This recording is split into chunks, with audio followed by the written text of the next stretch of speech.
In this video, we'll be taking a look at 5 college basketball games happening on March 3rd, 2026, and providing you with free team picks and total picks for each one of those games, so 10 picks in total. Welcome back to Cash Out Sports. Let's dive right into it. Oh, and don't forget to subscribe and to click the bell icon to get notified as soon as these videos get released, so that you have more time to plan out your bets as we provide these videos on a daily basis. I can guarantee that you'll have all the important information that you'll need on these 5 college basketball games after fully watching this video. One more thing before we start. If you would like to gain access to our best exclusive sports picks to take your journey to the next level, then check out our Patreon in the link down below, where we offer our best single picks, parlay picks, and much more. Now let's get started. Missouri versus Oklahoma. Missouri walks into Norman as the so-called underdog that does not really feel like one if you pay attention to how these two actually play over the course of a full night. Oklahoma still gets the natural bump from being at home and wearing the familiar jerseys, but that comfort can turn into a cushion, while Missouri has been living in that hungry road mindset, trying to prove it belongs in every hostile building it steps into. The Tigers bring a steadier personality, that sort of balanced approach where nothing is spectacular but almost everything is solid, and that matters when a game turns messy late and every trip down the floor feels like a mini job interview in front of a national audience. There is also the history factor, and not just the old record book stuff that older fans love to bring up at the bar. Oklahoma may own a bigger share of the long-term bragging rights, but the more recent memory is Missouri walking out of the last meeting with the more satisfying locker room, and that sticks in the minds of players and coaches in a way spreadsheets never fully capture. When a team has already felt what it is like to beat this exact opponent, even by a razor-thin margin, it carries a quiet confidence that "we have already done this once" energy that shows up in loose shoulders and better decisions when the game is tight in the final minutes. Style-wise, Missouri leans into a two-way identity that feels boring on paper but is very hard to shake on the court. They can live with a game that slows down for a few possessions, they can live with one that speeds up a bit, and that adaptability is huge when the whistle gets weird or when momentum swings back and forth like a pendulum. Oklahoma, on the other hand, tends to ride emotional waves more. The big runs, the hot stretches that bring the crowd to its feet, but those same stretches can vanish just as fast, leaving a lot of empty possessions that look great on a highlight reel until you notice the actual score. In betting terms, that kind of volatility is fun for neutral viewers but uncomfortable if you are laying points and suddenly every empty trip feels like it cuts the margin in half. Public perception usually leans toward the home favorite, especially when that team has the brand name and the loud arena, and that often nudges the number in a way that quietly favors the patient underdog. Missouri fits that patient profile, the team that may not control every stretch but keeps hanging around, chipping away, forcing the favorite to keep making real plays instead of just coasting on noise and reputation. Games like this often come down to who can keep their composure when somebody finally hits a big shot that flips the crowd from buzzing to boiling, and the Tigers have the toolbox to handle that sort of moment without losing their identity. So when you match up the emotional makeup, the more balanced style, and the experience of already surviving this opponent once, Missouri looks very live to keep this one inside the number and maybe make everyone in the building a little nervous late. As our first pick for this matchup, the Missouri Tigers to cover the spread as underdogs is our full game side pick. Both teams enjoy playing with a certain freedom on offense, that green light if it is a good look mentality, and when you have two programs that are comfortable letting their creators actually create, points tend to show up in bunches rather than in slow, careful drips. The rhythm can swing, of course, but the overall vibe leans toward fluid possessions, quick decisions, and plenty of possessions where the first decent shot is treated as the best shot. Missouri is not built to grind out rock fights for 40 minutes, and it usually shows. They function at their best when they can flow into actions, keep the ball and bodies moving, and turn a half-court possession into something that feels just a little bit like a broken play that happens to work beautifully. Those kinds of sequences often end with clean looks at the rim or behind the line, and even the misses tend to generate putbacks or scramble threes, both of which are friendly to a higher combined score. Oklahoma brings its own offensive personality that leans into rhythm and confidence, the kind of group that can look ordinary for 2 minutes and then suddenly hit 3 shots in a row that blow the lid off the building.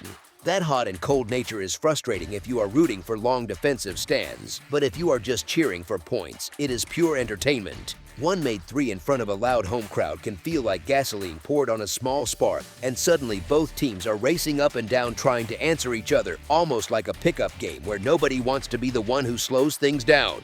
Neither side profiles as a lockdown, suffocating defense that forces long, painful possessions all night. Instead, you see stretches where a solid stop turns straight into early offense, or where a simple breakdown off a ball screen leads to help, a kick-out, and another quality look from range. Add in the usual late-game chaos that comes when a competitive matchup heads into the final 2 or 3 minutes, and every coach reaches for the foul and timeout buttons, and you get even more chances for scoring through free throws and quick end-of-clock plays. If this one turns into a back-and-forth contest that stays within a few possessions either way, the combination of tempo, shot profile, and late-game game theory points more toward a high total than a sleepy, half-court stalemate. As our second pick for this matchup, over the projected total is our full game total pick.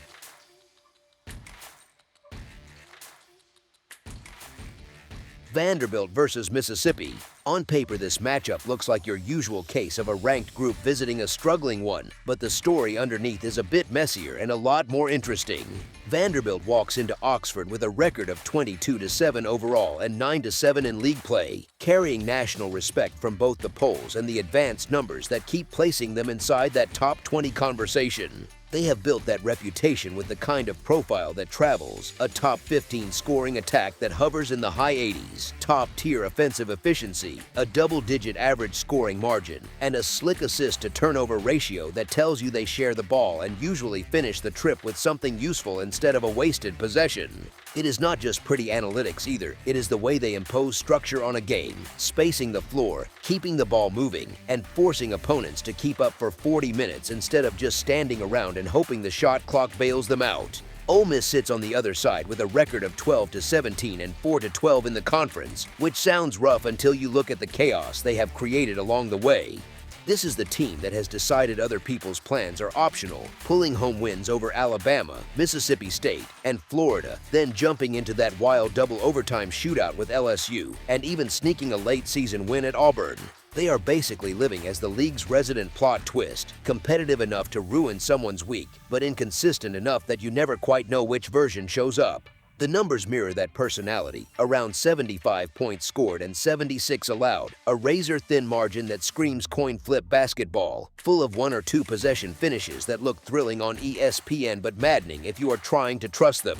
We already saw how these styles collide in the first meeting in Nashville, where Vanderbilt built control, took a punch from an Ole Miss rally, and still managed to slip out with a narrow win in that earlier showdown. Now the setting flips to the SJB Pavilion, with Vanderbilt trying to steady the ship after dropping 3 of their last 4 and still playing for seeding and momentum, while Ole Miss gets a chance to play the spoiler again in front of a home crowd that has already watched some big names fall. Here is the thing, when you zoom out from single games and look at seasons, the team that combines a top 15 scoring offense with strong efficiency, a strong margin, and sound decision-making usually covers more than it disappoints, especially against an opponent that leans so heavily on emotion and tight finishes. It is not that Ole Miss cannot hang around, they clearly can. It is that Vanderbilt's more stable engine, cleaner offense, and higher ceiling make them the side that feels more trustworthy if you are trying to project who is more likely to create real separation on the scoreboard when the last few minutes turn into a series of pressure possessions. As our first pick for this matchup, the Vanderbilt Commodores to cover the spread as favorites is our full game side pick. Vanderbilt's identity this season has been loud and clear, one of the most productive scoring groups in the country, sitting around the top 15 in points per game and top 20 in offensive rating, living with a double-digit margin and pairing that with top 20 free throw shooting and a turnover margin that sits near the top 30 nationally. In less technical language, they create a lot of good shots, they rarely hand the ball away for free, and when games tighten up they cash in at the line instead of letting possessions vanish into thin air. Ole Miss brings its own flavor to the script, and surprisingly, it is one that leans toward higher totals more often than not. They are scoring in the mid-70s and giving up roughly a point more, and their recent slate reads like a highlight reel for people who enjoy scoreboards lighting up, 93-74 against Alabama, 90-78 against Mississippi State, 94-75 against Florida, 106-99 in that double overtime craziness against LSU, then games like 80-77 at Texas A&M and 85-79 at Auburn. Honestly, that is not exactly the profile of a team slowing things down and playing hold the ball in the half court. They sit among the national leaders in taking care of the basketball with around 9.5 turnovers per game, and they get more than 30 points a night from their bench, which quietly matters because it means fresh legs keep coming in ready to attack rather than just bleed the clock. Vanderbilt helps that tempo-friendly vibe along in its own way, leaning on three-point shooting, a healthy free throw rate, and an offense that seems very comfortable living in the 80s when the rhythm suits them. Their defense is solid, but it is not a throwback unit that drags games into the 60s. It is more of a score a little more than you approach that still allows plenty of back and forth if the opponent is willing to run. When you mix a team that protects the ball and gets big contributions from the bench with one that pushes pace through efficient, high-level offense, you usually do not get a quiet scoreboard. You get momentum swings and stretches where the game feels like a track meet. There is also the late-game factor that tends to push scores higher, especially in college. If this lands in that familiar territory where one side trails but feels close enough to keep fighting, you get the parade of intentional fouls, quick shots, and extra possessions that can turn a normal-looking total into something that sneaks higher than it felt for most of the night. Both groups have shown they can live in at least the mid-70s, and Vanderbilt has already proven comfortable punching into the 80s, so if the rhythm tilts even slightly toward tempo and whistle-heavy stretches, the scoring projection leans toward a game that feels more like a shootout than a grind. As our second pick for this matchup, over the projected total is our full game total pick. Kansas versus Arizona State. Kansas heads into this matchup with that sting you only get after a heavy loss, the kind that sits with you on the bus ride and in the walkthrough the next day. Arizona outplayed them in Tucson, winning by a wide margin and owning most of the momentum swings, and that kind of game often sharpens a veteran group more than a routine win ever could. Now the scene shifts to Tempe, with Kansas carrying a strong record, something like a true contender at 21-8, while Arizona State hovers around the break-even range near 15-14 and feels more like a team still trying to figure out its long-term identity in this new conference grind. Kansas leans on a profile that usually travels well, a mix of defense, rebounding, and a habit of turning games into long, methodical possessions where opponents have to work for every look. They typically outscore opponents by a steady margin, and more importantly, they hold teams to under 70 on average, which tells you their floor night to night is pretty reliable, even when the shot making is a little streaky. Arizona State, by comparison, plays closer to a coin flip, scoring plenty but giving up almost the same number, like a team that can get hot but can also get caught trading baskets for too long against deeper opponents. It feels like the classic setup, the established blue blood that has already gone through a gauntlet of heavyweights against a roster that was picked closer to the bottom of the league and is still proving it belongs in those same conversations. Coaching tilts the emotional feel of this matchup too. Kansas rolls in with a staff that has seen just about every late-season scenario and knows how to frame a quick turnaround game as a business trip rather than a spectacle. Arizona State has an intense personality on the sideline and a group that plays with energy, but the program is still retooling around a refreshed roster, so there is a little more volatility baked in. On top of that, Kansas has most of its main rotation intact, with one freshman guard shut down for the season and a depth piece in the backcourt carrying a question mark, while Arizona State faces a longer injury sheet that touches both guard play and their rotation in the frontcourt. That thinning across multiple spots matters when you have to keep up with a team that can throw wave after wave of size, length, and physicality at you for a full 40 minutes. Recent results only add fuel to the narrative. Kansas has already shown this season that it can stand toe-to-toe with top contenders, picking up big home wins over Arizona and Houston and proving its ceiling stacks up with anyone. Now, coming off that ugly loss in Tucson that everyone has seen and talked about, this shapes up as the type of response spot where the veteran team leans into its identity, tightens the screws, and tries to reassert control from the opening minutes. The market still views Kansas as the clear favorite on the road, which essentially asks whether you trust the championship-level version of this group or you want to lean into chaos with the home underdog. With the more consistent defense, the steadier scoring margin, the coaching edge, and a cleaner top-end rotation, the side that looks more likely to handle the pressure of that number and finish the job against the spread is the one wearing Kansas blue. As our first pick for this matchup, the Kansas Jayhawks to cover the spread as favorites is our full game side pick.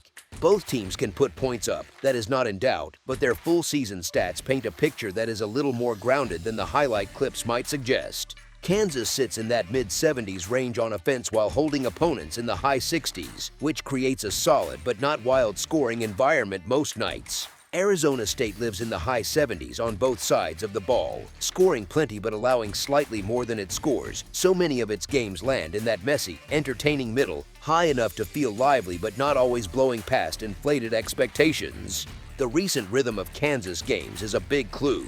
In their last stretch, they have leaned toward lower final totals more often than not, even in matchups that looked like they could turn into track meets on paper. That win over Houston felt like a defensive workshop, with Kansas dragging the game into a grind and keeping the score well under what many people imagined a tip.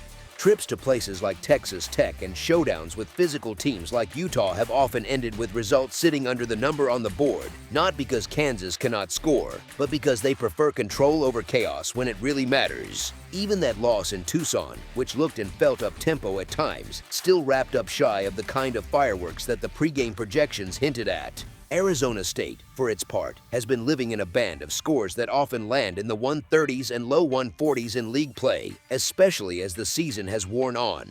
Some of that comes from a slight slowdown in pace as they try to protect a defense that can spring leaks and from the reality of playing with a shortened rotation due to injuries and day-to-day statuses that keep coaches guessing. When you are dealing with a roster that is not fully stocked, it becomes natural to shorten possessions, lean on half-court sets, and avoid turning the game into a full sprint for 40 minutes. So even though the Sun Devils have talented scorers, the combination of depth questions and tougher, more physical opponents has nudged their games down from the higher scoring feel they sometimes had earlier in the season. Layer on the emotional and physical context and the picture gets clearer. Kansas is coming off a big, demanding national stage game, the kind that drains both legs and focus, and Arizona State is fighting just to stay on the right side of a break-even season. Situations like that often push coaches on both sides toward a more deliberate style, with an emphasis on execution, shot selection, and limiting live ball mistakes that can flip momentum. Kansas, in particular, has shown a consistent ability to take the air out of a game with its defense, and when that kind of identity meets a short-handed opponent, the script often leans toward fewer clean looks and more empty trips on both ends. Put together the season-long scoring and defensive numbers, the recent trend of Kansas games tilting lower, Arizona State's own tendency to land in more modest score ranges against conference foes, and the fatigue and focus angles surrounding this matchup, and the most reasonable expectation is that the total finishes beneath what the odds makers have posted. As our second pick for this matchup, under the projected total is our full game total pick.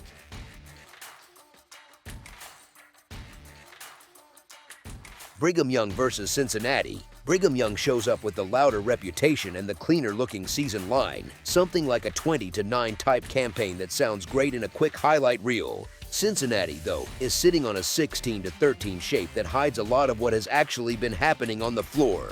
One looks like a polished Big 12 story, the other looks like a grind, and that contrast is where this matchup gets fun. Brigham Young wants to play like the game is on fast forward, quick shots, threes flying, rhythm offense that can snowball when a couple of possessions go their way. It looks great when it is humming, but that style can feel a bit like trying to live on espresso and vibes during a long work week. It works until the crash hits. Cincinnati leans into the opposite personality, long possessions, physical half-court defense, forcing opponents to work for every cut and catch, and that wears on a team that wants to be free and loose. You can almost feel Brigham Young getting nudged out of its comfort zone when every drive meets a body and every three comes after 10 seconds of denial. Cincinnati at home is also a different animal. Fifth Third Arena can feel tight and loud, the kind of building where the home team's toughness shows up in all the small things, like boxing out that extra half second or closing one more time on a shooter. Recently, the Bearcats have not only been winning in that building, they have been handing out the kind of convincing results that boost confidence in a very real way. That matters in March, when legs are heavy and everyone has seen every scout on film. There is also the slow burn of the season to think about, especially in a league like the Big 12 where every week feels like a gauntlet. Brigham Young has taken some real shots lately, dropping games that exposed how fragile a thin rotation can be when the schedule refuses to ease up. Cincinnati, on the other hand, has stacked performances that suggest a team figuring out who it is at the right time, leaning into defense, physicality, and a bit of swagger in big spots. In a matchup where the betting market treats this like a small gap between the teams, the side that controls tempo, wins contact, and feeds off the home crowd has the edge to finish inside that short number. As our first pick for this matchup, the Cincinnati Bearcats to cover the spread as favorites is our full game side pick. Brigham Young games tend to feel like you sat down for basketball and accidentally stumbled into a track meet. The scoring usually arrives in waves, early clock threes, quick pushes off misses, and long rebounds turning into instant transition chances. Even when a possession starts slowly, the Cougars can suddenly swing the ball twice and turn a quiet set into a loud shot in the space of a few heartbeats. Those kinds of games rarely stay in muted scoring territory, especially when both teams find even a decent shooting rhythm. Cincinnati's season story has been more controlled, but recently there has been a clear willingness to run when pushed. In a strange way, the strong defense actually feeds higher totals when the Bearcats play a team like Brigham Young. Stops mean more chances to run, more broken floor situations, and more opportunities for easy points before the defense gets set. Add in the confidence they have shown by dropping big numbers on some respected opponents, and it is not hard to picture them trading punches in a game that never really settles down.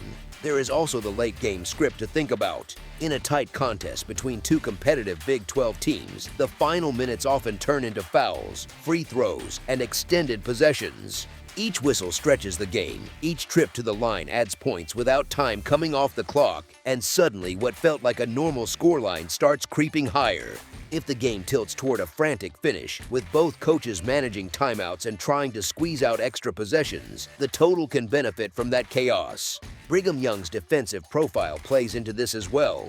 The Cougars can score in bunches, but they also surrender enough clean looks and driving lanes to keep opponents comfortable on the offensive end. That kind of rhythm for both sides often turns a normal matchup into more of a shootout feel, with each made shot inviting a quick response on the other end.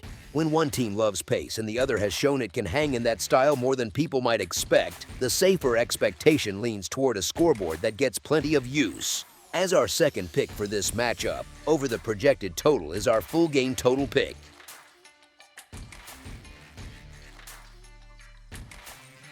Nebraska versus UCLA. Pauley Pavilion under the lights, Big Ten logos on the court, and Nebraska walks in as the team that has treated this season like a business trip rather than a sightseeing tour. They come in sitting at roughly 25-4 overall and around 14-4 in league play, riding a steady three-game heater and defending as if every possession is a personal challenge. They give up only about 65 points a night, live in that top 15 national neighborhood on the defensive charts, and they do it without needing a lot of flash or drama. It feels very blue-collar, very clock-in, get stops, clock out. On the road, they have already shown they are not afraid of anybody, with something like a 7-2 mark away from Lincoln that tells you they packed their defense in the carry-on. They spread the floor, take confident threes, and still make you work for every catch, which is a rare blend. There is a calm in how they play, almost like a veteran sales team that has already heard every objection a customer can throw at them. And when they are expected to handle business, the numbers back that mentality, with a record in the neighborhood of 22-2 straight up in games where they are laying points. UCLA, on the other side, has turned Pauley into a comfort zone again, with something like 16-1 at home and around 18-1 in their last 19 there. So on the surface, it feels like a house you do not want to walk into. But under that shine lives a team that allows about 72 points per game, sits roughly just above break-even in league play at around 11-7, and has made bettors more nervous than happy with a mark near 11-17-1 against the spread. Nebraska, by comparison, has sat closer to 16-12-1 against the number, which is not perfect, but it shows that their style tends to translate to tickets cashing. The more intriguing part is how each side is dealing with its rotation reality. Nebraska has kept the main core intact while handling the loss of guard Connor Essegian for the season due to an ankle issue and working around questions tied to forwards Agnias Jarosavicius and Henry Burt, so there is a sense they know exactly who they are with and without those pieces. UCLA, meanwhile, has its primary contributors available, with only depth forward Evan Manjikian hovering in that questionable zone, which matters more for flexibility than star power. So when the market posts Nebraska as only a very small road favorite, it feels less like a verdict on who is better and more like a nod to the history and brand weight of Pauley itself rather than the matchup on paper. As our first pick for this matchup, the Nebraska Cornhuskers to cover the spread as favorites is our full game side pick. The total number sits in a lower range that almost dares you to pick a side on tempo without spelling it out. On paper, both offenses hover in the high 70s per game, Nebraska in that 78 or 79 territory and UCLA close by around 77 or 78, which can trick the eye into expecting a more free-flowing scoreboard. It feels like one of those box scores you imagine in advance with both teams racing to 80. Here is the thing, the path to those points is not as straightforward as that. Nebraska's defense is the main metronome here, and it rarely speeds up just because the opponent wants it. They hold opponents in the mid-60s on average, squeeze three-point looks, and turn possessions into long, patient exams instead of quick quizzes. The betting history mirrors that personality, with their season showing roughly 9-20 to the under, and the total staying under in 4 of their last 5 overall and in 5 of their last 6 on the road. Those trends are not everything, but they do tell you that the style tends to drag games toward fewer possessions and fewer clean looks. UCLA has had some fireworks recently that can fool you if you only skim the scores. A couple of nights where they push past 90 can stick in your memory like a catchy chorus. Zoom out, though, and you see a group that, when punched by a physical, detail-oriented defense, has also produced some rough offensive outings. Their profile sits around 15-14 to the over for the season, which is basically shouting, it depends on the opponent, rather than we always play fast and loose. Both teams are coming out of a long, grinding stretch of late-season games, legs a little heavier, scouting reports a little thicker. In that context, pace tends to slow, coaches lean on half-court execution, and every trip feels a bit more like a chess move and less like a fast break drill. With a short margin between the teams, every possession is likely to be treated like it matters, which naturally leans toward fewer empty, wild runs and more controlled, conservative decisions with the ball. So the more you think about how this plays out across 40 minutes, the more the picture looks like a game where defense, patience, and selective shot making keep the final score beneath that posted threshold. As our second pick for this matchup, under the projected total is our full game total pick. That's all for now, so if you have any other games you would like reviewed, then leave a comment down below with the game you would like analyzed, subscribe to our channel, leave a like on this video, and we'll get to it as soon as we possibly can. We would also love to hear your opinion on the picks presented to you in this video, whether you agree or disagree with them, so leave a comment down below and do let us know.